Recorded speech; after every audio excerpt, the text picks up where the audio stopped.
Police file.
Soma, Soma,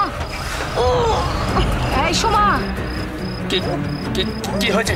কি হয়েছে? কি সোমা, কি হয়েছে? কি সোমা ঘুমোচ্ছে? হ্যাঁ ঘুমোচ্ছে, কিন্তু কেমন যেন একটা গোঙানির আওয়াজ পাচ্ছি। কি হয়েছে সুমন? আওয়াজ কিসের? কেউ যেন একটা ভেতরে গোঙাচ্ছে, অনেকক্ষণ থেকে পাচ্ছি। দরজাটা আমিও পাচ্ছি। কোথা থেকে আসছে বলুন তো? আমিও পাচ্ছি। তাই তো বলছি, মানে আমি অনেকক্ষণ থেকে পাচ্ছি। জানি না আসছে হয়তো কোথা থেকে। আপনি যান, শুয়ে পড়ুন।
হুগলির হরিপাল থানা এলাকা, বাসন্তী পূজার রাত। ছায়া অধিকারী তার বাড়িতে ঘুমন্ত অবস্থায় শুনতে পেল একটা অস্ফুট গোঙানির শব্দ। পাশের ঘরেই ছিল তার মেয়ে সোমা আর তার জামাই সুমন। কিন্তু কিসের শব্দ? যদিও ঘরের ভেতর সুমন তাকে আশ্বস্ত করলেও সন্দেহ হয় মনে। আর তার পরের দিন সকালবেলা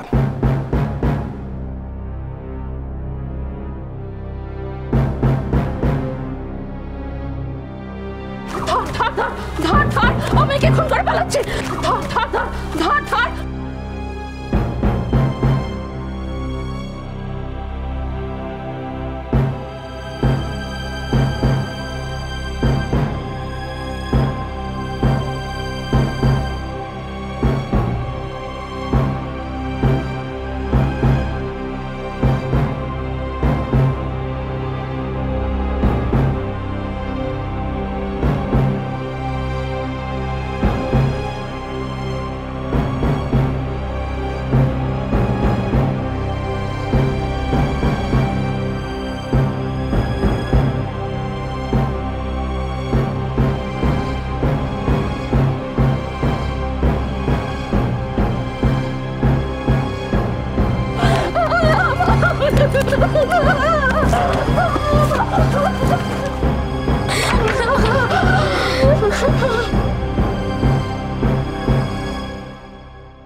না, সোমা বেঁচে ছিল না, গলা টিপে হত্যা করা হয় তাকে। অর্ধনগ্ন অবস্থায় সোমার মৃতদেহ ঘরের মধ্যেই দেখতে পায় তার মা। পাশেই ঘুমিয়েছিল তার 3 বছরের ছেলে। গ্রামের লোকেরা ধরে ফেলে সুমনকে, খবর দেওয়া হয় পুলিশে, অ্যারেস্ট হয় সুমন। স্ত্রী সোমা প্রধানকে নির্মমভাবে গলা টিপে হত্যা করে তারই স্বামী সুমন প্রধান। এবং অদ্ভুতভাবে এই হত্যাকাণ্ডের সময় তাদের 3 বছরের সন্তানই ছিল তাদের পাশে ঘুমন্ত অবস্থায়। কিন্তু কেন কেন এই হত্যাকাণ্ড? কি সত্য লুকিয়ে ছিল এই সমস্ত ঘটনার পেছনে? দেখুন।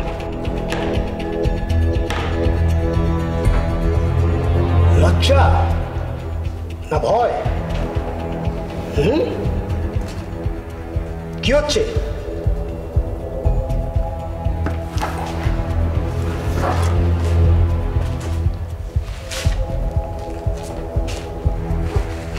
সত্যিটা বলে ফেল, চটপট বলে ফেল। তা না হলে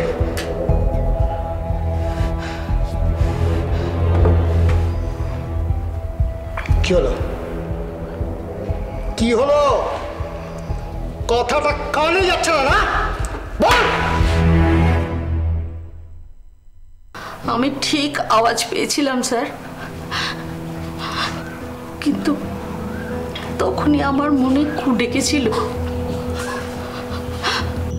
গিয়েছিলাম, কিন্তু তোর পেয়ে মেরেছে আমার মেয়েটাকে স্যার।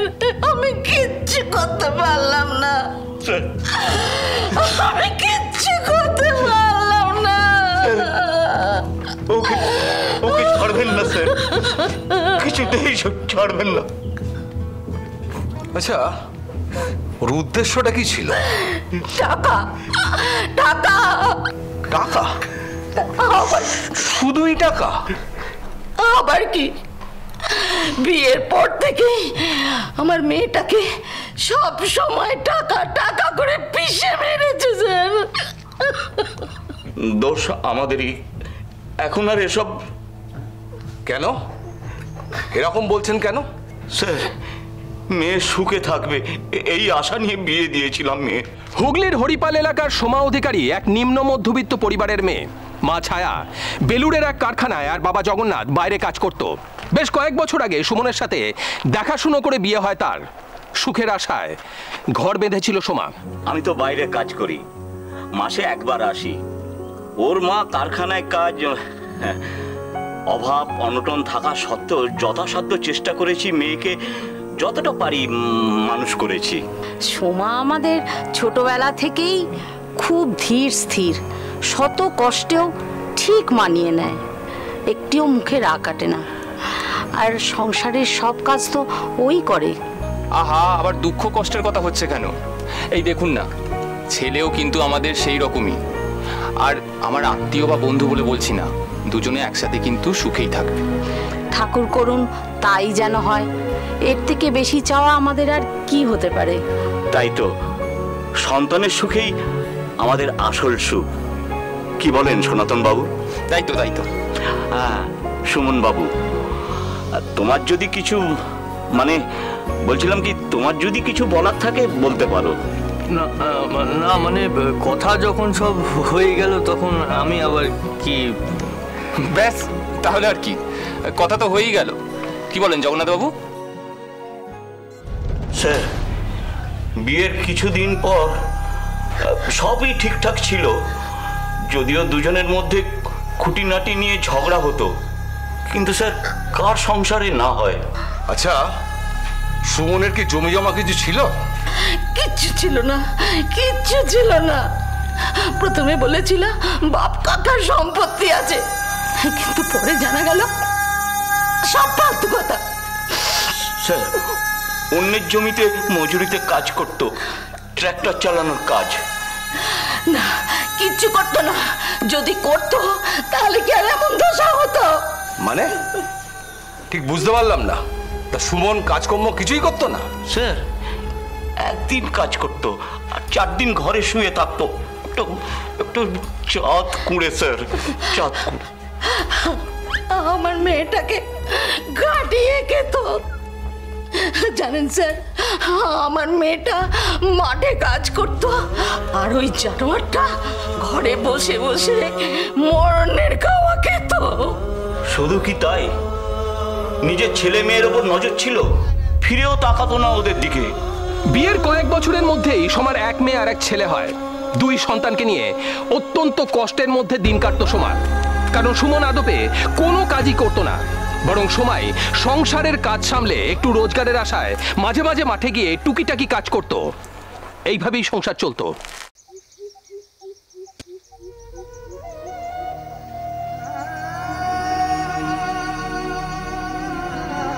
কি হলো কি? হাঁ করে কি দেখছিস?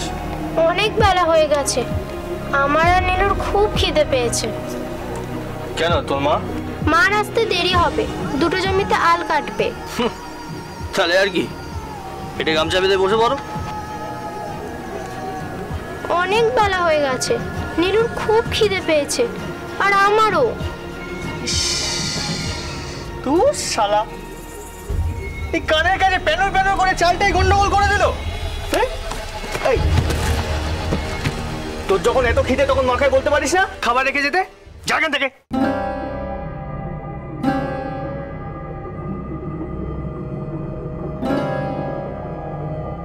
ভাই সুমন, আমি এখন চলি, বুঝলে?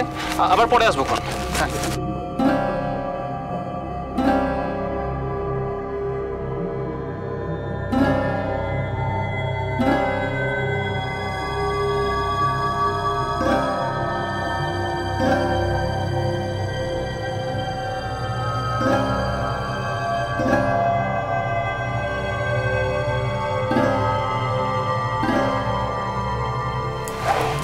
আমার খুব খিদে পেয়েছে, দিদিকে বলতে কিন্তু দিদি চলে গেল।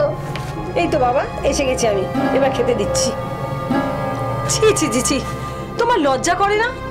বাচ্চাগুলো একটু খেতে চেয়েছে, ওদের সঙ্গে এরকম করছো? খাওয়াতে যখন পারবে না তো জন্ম কেন দিয়েছিলে? বেশি বকবক করবি না। তুই জন্ম দিয়েছিস, তুই খাওয়াবি। ও, আমি একা জন্ম দিয়েছি? তুমি তুমি ওদের বাবা না? এই বেশি চোপা না। এই চল, যা বাইরে যা। নিজে কামাই করে নিয়ে এসে খাওয়াবি। তাই তো করছি, তাই যখন যা পাই তাই করে এনে খাওয়াই। তোমার মতন ঘরে শুয়ে বসে তাস খেলে সময় নষ্ট করি না। বেশি কথা বললে মুখ ভেঙে দেবো। ওই একটা কাজই তো তুমি পারো, এছাড়া অন্য কিছু করার ক্ষমতা আছে তোমার? না, নেই, আর থাকলেও করবো না। তোর আছে তো, তুই কর। আমার আছে বলেই তো করি, তাই জন্য তো দুবেলা অন্ন জুটছে। থাক থাক, আর অন্য জোটাতে হবে না। দরদ উঠলে উঠছে, অতই যখন দরদ তখন জানা নিজের বাপ মায়ের থেকে গিয়ে জানা। এই বয়সে তো পুরোপুরি ভালোই রোজগার করছে। যা, নিজের বাপের থেকে যা। কেন, তারা দেবে কেন? তাদের সংসার নেই?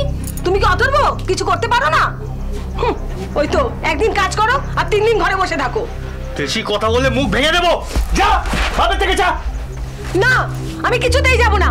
তোমার জন্য অনেকবার হাত পেতেছি তাদের কাছে, আর যাব না। তোমার যখন মুরন নেই, তুমি এক কাজ করো, একটু বিষ এনে দাও, 3 জনকে খাই দাও, সব শেষ হয়ে যাক। তাই করব, তোর মতো মেয়ে ছেলের জন্য তাই করব। এইভাবে একদিন নয়, দিনের পর দিন চলছিল সোমার উপর অত্যাচার। সুমন তাকে বারবার বাধ্য করত তার বাবা মার কাছ থেকে টাকা নিয়ে আসতে, কিন্তু সোমার তাতে আপত্তি ছিল, কারণ সে চাইতো না তার জন্য তার বাবা মা কষ্ট পাক। সুমনের কাছে মার খেয়ে সবকিছু মুখ বুঝে সহ্য করে যাচ্ছিল। দিনের পর দিন না খেয়ে থেকেছে, এমনকি বাচ্চাগুলোকেও না খাইয়ে রাখতো, কিন্তু মেয়েটা আমাদের কথা ভেবে সব সহ্য করে নিত। স্যার, আমি যেখানে কাজ করতাম সেখান থেকে আমি মাসে একবার আসতাম, ওর মাই সব। আমি যেভাবে পারতাম সাহায্য করতাম। এমনও দিন গেছে মেয়েটা দৌড়ে দৌড়ে দুটো খাওয়ার জন্য এসেছে স্যার।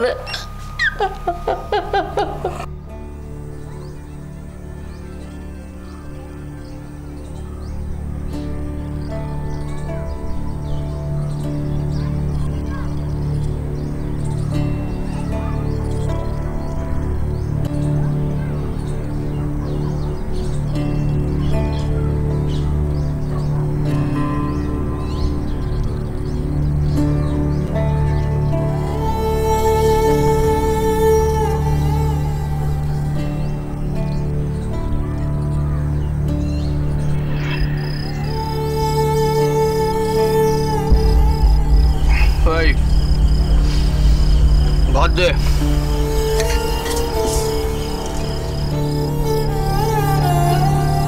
চলো, থামলি কেন? আরো দে, আর খুব খিদে পেয়েছে। আর ভাত নেই। কেন, তুই কি সব খেয়ে নিয়েছিস? হ্যাঁ, আমি তো সব খেয়ে নি। বাড়িতে যে আরো দুটো প্রাণী আছে তাদের খিদে পায় না? না, পায় না, পায় না। আমি রোজগার করে আনবো আর তোরা গিলবি। রোজগার? ওই তো 7 দিনে একদিন মাঠে যাও, যে দুটো পয়সা পাও অর্ধেক মদ খেয়ে উড়িয়ে দাও। কদিন ভাতের জোগাড় করেছো? চুপ শালি, তোর বাবাকে বল ভাতের জোগাড় করে দিতে। এটা আমার টাকায় কেনা। আরে আরে, ওকে কি করছো? এই তো ভাত রয়েছে।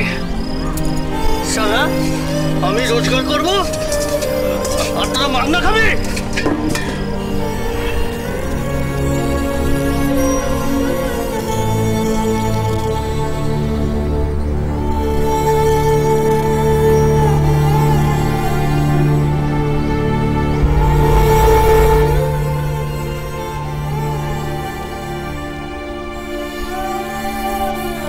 কিরে মা, খাচ্ছিস না কেন? এই তো খাচ্ছি। দিদা, একটু ডাল দাও না। হ্যাঁ, এই তো।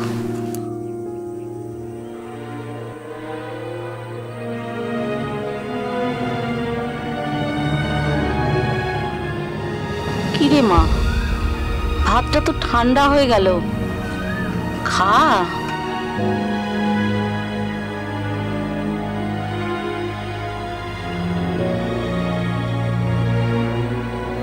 মা, খেতে খেতে কাঁদতে নেই, খেয়ে নে। কারখানার কাজ সেরে ফিরে এসে মেয়ে আর নাতি নাতনির জন্য তাদেরকে রান্না করে খাওয়াতো ছায়া। মাঝে মাঝে গোপনে তার সামর্থ্য অনুযায়ী টাকা দিয়ে সাহায্যও করত।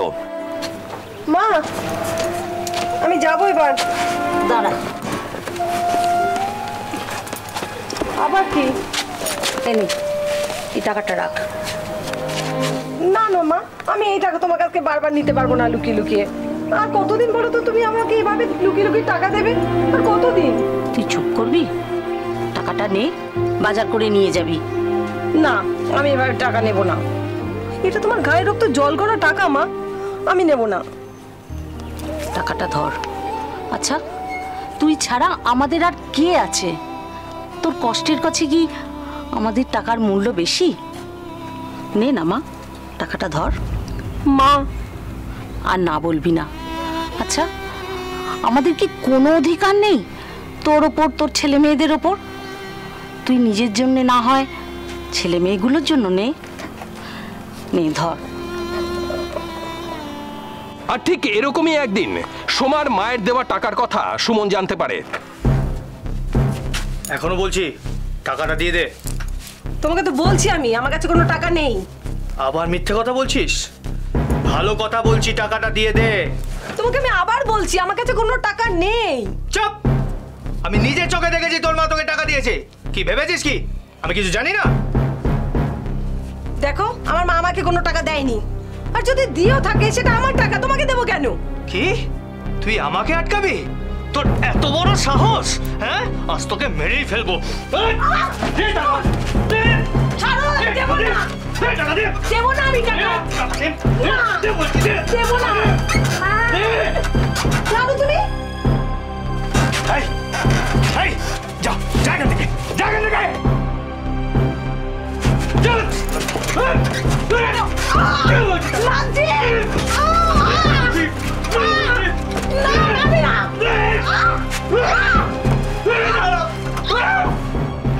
আচ্ছা, সুমনের সঙ্গে সামনাসামনি কথা বলেছিলেন আপনারা?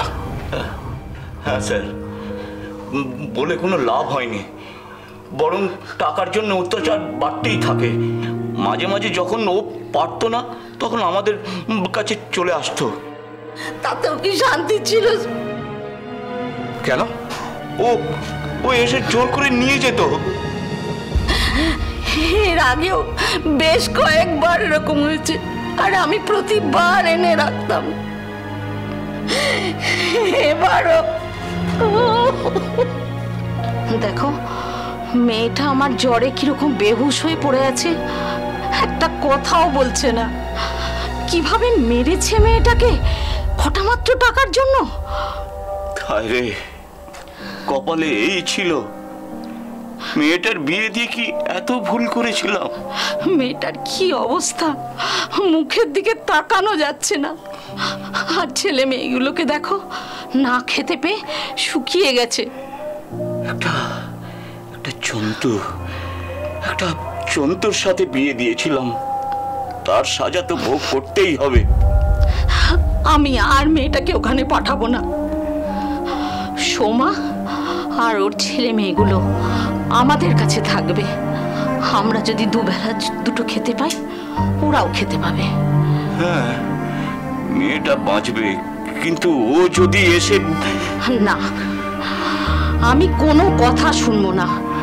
ও যদি আসে আমি সোজা মুখের উপরে বলে দেব, সোমা যাবে না। আমি সোমাকে যেতে দেব না।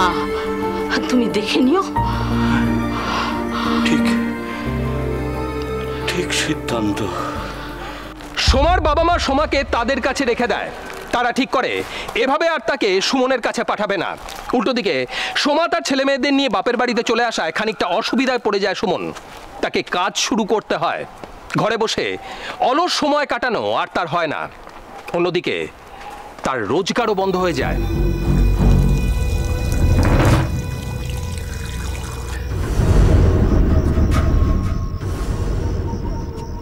না রে ভাই, এটা ঠিক নয়, একদম নয়। ঠিক ঠিক, একদম ঠিক। আরে কিসের ঠিক? এই চুপ করবি তুই? দাঁড়া, আপনি চুপ করুন তো। আরে আমরা চুপ করলেই কি, তোর জন্য না খুব কষ্ট হয় জানিস তো। আরে তুই এখানে একলা হাত পুড়িয়ে খাচ্ছিস, আর তোর বউ দিব্যি বহাল তবিয়াতে বাপের বাড়ি আছে। এটা ঠিক নয়। আরে গেছে গেছে, চলে আসবে। আর কবে আসবে ভাই? অনেক দিন তো হয়ে গেল। ও আমি জানি, পাখি যদি একবার বাসা থেকে বেরিয়ে গাছে বসে আর কি খাঁচায় ফেরে?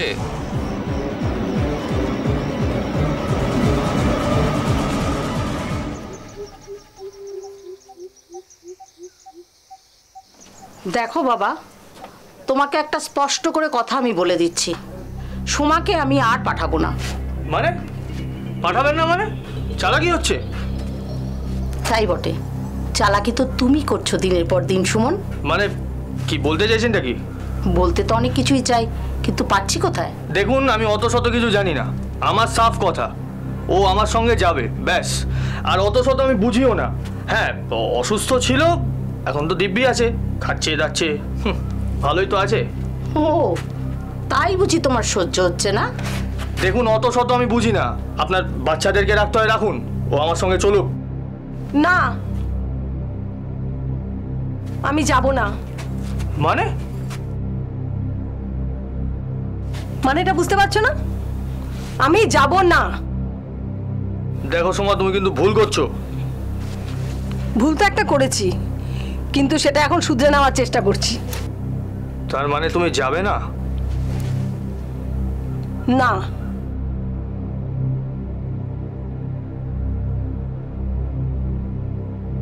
আরে ওরা না করে যেতে কি হয়েছে? তুই কি ভেড়ুয়া? তুই যাবি, গিয়ে বলবি যে আমার কাছে চলো, আমি তোমাকে নিয়ে যাব। হ্যাঁ, আরে তুই কিছু বলবি না? তুই একবার জোর খাটাবি না? আরে আমি বলছি তুই আবার যা, গিয়ে বল, গলা উঁচিয়ে বল যে তোমাকে যেতে হবে। আরে তোর বউ, তোর গলার জোর থাকবে না তো কি ওদের থাকবে? ঠিক ঠিক, আমি বলছি তুই যা ভাই। বারবার প্রত্যাখ্যানের পরেও সুমন আবার যায় সোমাকে আনতে। সেদিন গ্রামে ছিল বাসন্তী পূজা। গ্রামের সবাই মেতেছিল পূজার আনন্দে। সোমা আর তার ছেলে মেয়ে একসাথে যোগ দিয়েছিল পূজায়। সুমন পৌঁছয় সোমার বাড়িতে। আর তারপর দেখুন,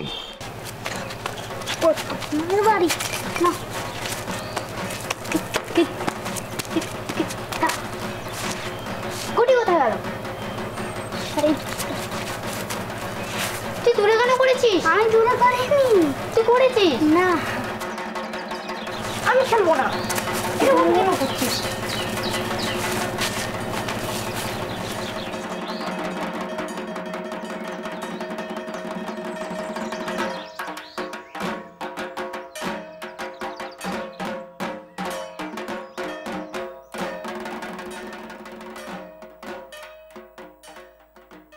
আমি কিন্তু তোমাকে শেষবারের মতন বলছি। আমি তো বারবার একই কথা বলছি, যাব না। কি চাইছিস তুই? কি চাইছি বুঝতে পারছো না? আমি আর তোমার সাথে ও বাড়িতে ফিরে যাব না। ও, তুই এখানে বসে মজা মারবি আর আমি ওখানে কাজ করে বাড়াবো? বুঝতে পেরেছি, তোমার আসলে বউকে দরকার না, একটা কাজের লোকের দরকার। যদি একা নাই থাকতে পারো তো যাও না, একটাকে জুটিয়ে নাও। সোমা, আমাকে আর আমার ছেলে মেয়েদের মুক্তি দাও তো। হারামির বাচ্চা, মুক্তি চাই না তোর? দিচ্ছি মুক্তি। একদম না সুমন, একদম গায়ে হাত দেওয়ার চেষ্টা করো না। ভুলে যাও না এটা আমার বাড়িতে তুমি দাঁড়িয়ে কথা বলছো। চিৎকার করে লোক জড়ো করবে এক্ষুনি। কি হয়েছে রে? কি হয়েছে? কি ব্যাপার? তুই চেঁচামেচি করছিস কেন? সুমন, কি হয়েছে? কি আবার হবে? আমি ওকে যেতে বলছি, ও বারবার না বলছে। কেন না বলছি বুঝতে পারছো না? এইভাবেই যেতে বললেই কি যাওয়া যায়? কেন? কারণটা তোমার অজানা নয়।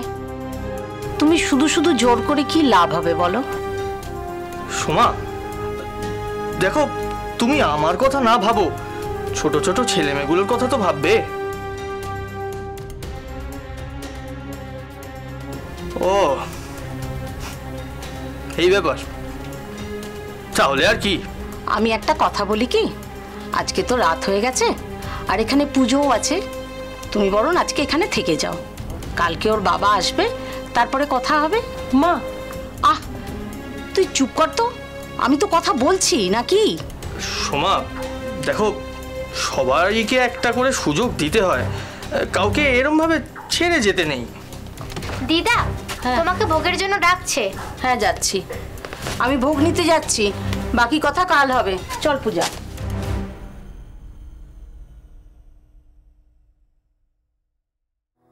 সুমন তারপর থেকে গেল? হ্যাঁ স্যার, আর সেটাই তো কাল হলো আমাদের। কি করে জানবো বলুন? ওর কথা শুনে ভেবেছিলাম ওর বাবা সকালে আসলে কথা বলে সব মিটিয়ে নেব, কিন্তু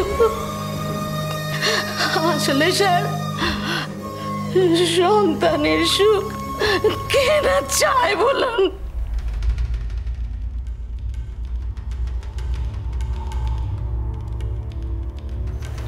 কি হলো?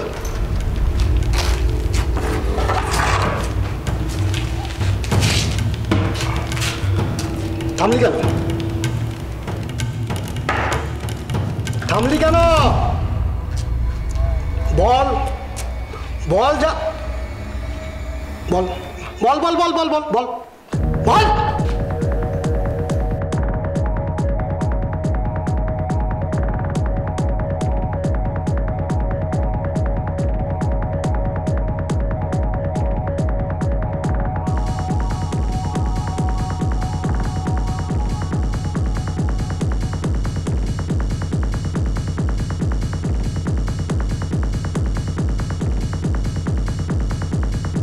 আর কবে আসবে ভাই?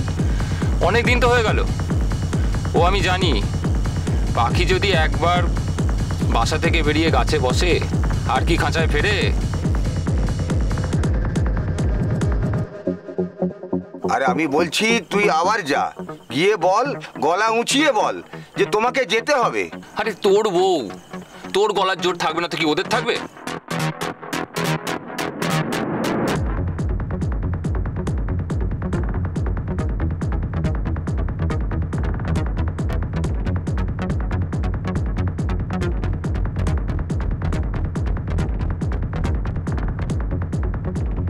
আমি তো বারবার একই কথা বলছি, যাব না। কি চাইছিস তুই? কি চাইছি বুঝতে পারছো না? আমি আর তোমার সাথে ও বাড়িতে ফিরে যাব না।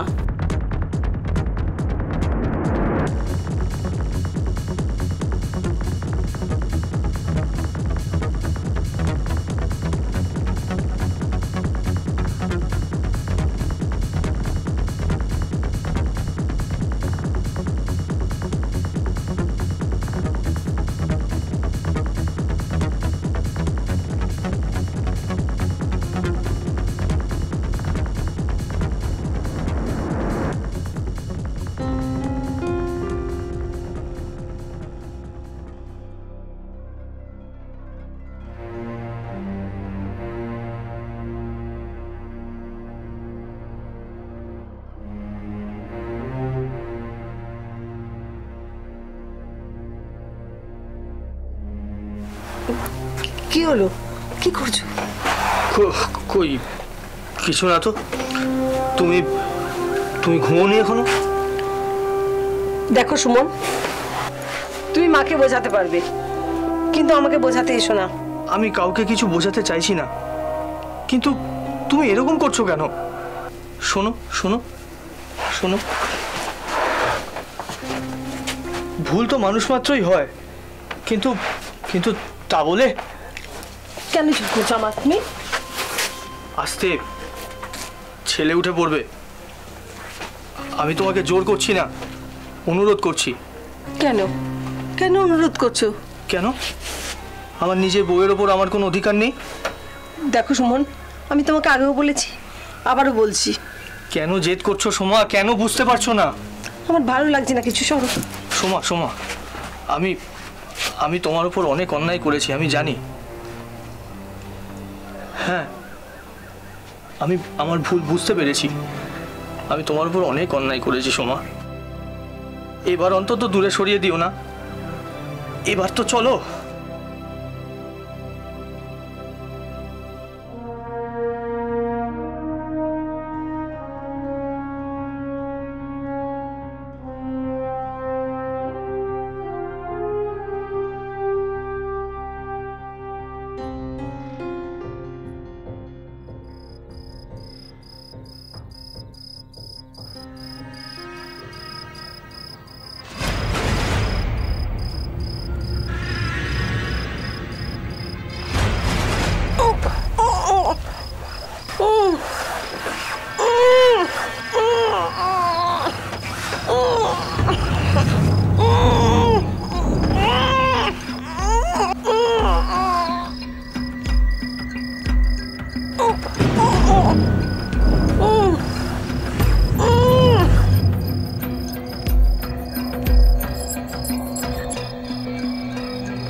কি হয়েছে? কি হয়েছে? কি সোমা, কি হয়েছে? কি সোমা ঘুমোচ্ছে? ঘুমুচ্ছে, কিন্তু কেমন যেন একটা গোঙানির আওয়াজ পাচ্ছি। কি হয়েছে সুমন? আওয়াজ কিসের? কেউ যেন একটা ভেতরে গোঙাচ্ছে, অনেকক্ষণ থেকে পাচ্ছি। দরজাটা আমিও পাচ্ছি। কোথা থেকে আসছে বলুন তো? আমিও পাচ্ছি। তাই তো বলছি, মানে আমি অনেকক্ষণ থেকে পাচ্ছি। জানি না আসছে হয়তো কোথা থেকে। আপনি যান, শুয়ে পড়ুন। তারপরে কি হলো? কান্দি গেল? তারপরে কি হলো? তারপর কি হলো? মা তো চলে গেল, মা চলে গেল, তারপর কি হলো? বল, কি হলো না? বল।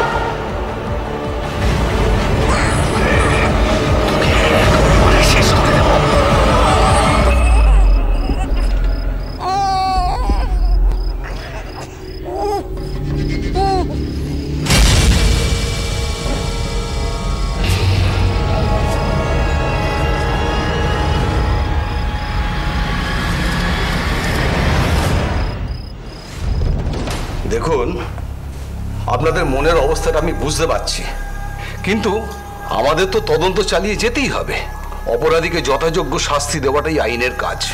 স্যার, আমি বোধহয় প্রথম মা যে নিজের মেয়ের মৃত্যুর একমাত্র সাক্ষী। টাকার লোভে আরো একবার বলি হতে হলো আর একটা প্রাণকে। মুখ বুঝে মৃত্যু যন্ত্রণা সহ্য করতে হলো নিরপরাধ সোমাকে। পাশে শুয়ে থাকা 3 বছরের শিশুটা টেরও পেল না কখন সে অনাথ হয়ে গেল। পুলিশ শুরু করে তাদের তদন্ত। নিজের সন্তানের বিচারের আশায় বুক বেঁধে অপেক্ষা করতে থাকে বৃদ্ধ বাবা মা।